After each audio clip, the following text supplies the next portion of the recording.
Hindi talaga mauubusan ng magagandang pasyalan dito sa Pilipinas. It's more fun in the Philippines, ika nga. Sa Mindanao, nariyan ang Bangas White Beach sa Hulosulu at sa Maguindanao naman, Kibukay Falls. Silipin yan sa News to Go ni Mav Gonzalez.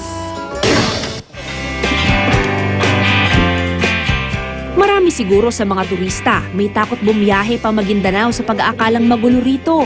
Pero sino ba naman ang mag-aakala na matatagpuan din pala roon ang isang paraiso? Kung pagmamasdan lang ang Kibukay Falls, makikita ang tunay na larawan ng katahimikan at kapayapaan.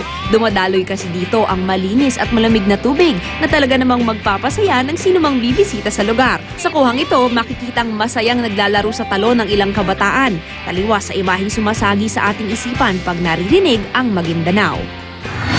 Ang Hulosulu naman, halos nasa dulo na ng Pilipinas. Pero alam nyo ba na ang halos southernmost tip ng bansa, kakaiba rin pala ang ganda? Puting-puti rin ang mga buhangin sa mga dalampasigan ng Bangas Beach at tahanan din ito ng iba't ibang corals. Matapos namang hagupitin ng bagyong Yolanda noong nakaraang taon, ito't buhay na muli ang Padre Burgos sa Southern Leyte. Hindi hikayat ang marami na mag-dive dahil ang tunay nitong kagandahan ay nasa ilalim pala ng karagatan. Mav Gonzalez, GMA News.